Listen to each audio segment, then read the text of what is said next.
But of course, that the ability to draw without corrections, it's much older. So I brought you an example of scientific illustration made by Leonardo da Vinci. And these are not finished drawings.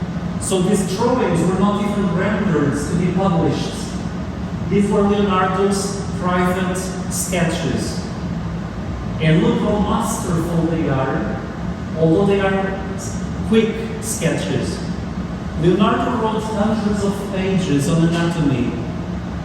And if he hadn't been a perfectionist, Leonardo's anatomical studies would have been the most important book ever published in the history of humanity about anatomy.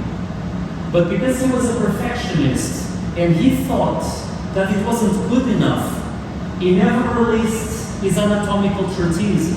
It was only published a few centuries later, and because of that, all of his discoveries have been already rediscovered by somebody else. And that means nowadays Leonardo is only a little detail on a footnote in the history of anatomy. But if he had published it, it would have been the single most important compendium in the history of humanity on anatomy, but he didn't. Scientific illustration demands very solid, strong ability to draw.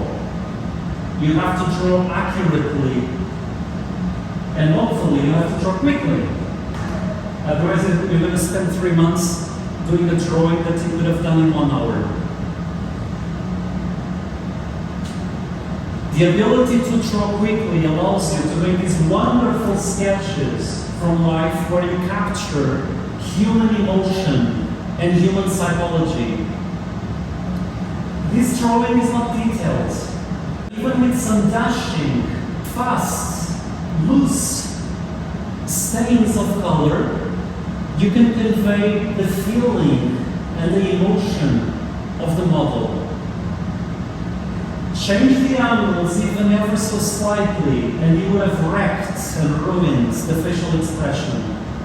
You all know the difference between a real smile and a fake smile, perhaps less than a millimeter, and yet we can all detect it. The difference between a real smile, especially around the eyes, and a fake smile is millimetric. Ruin that millimeter, and you wrecked the expression.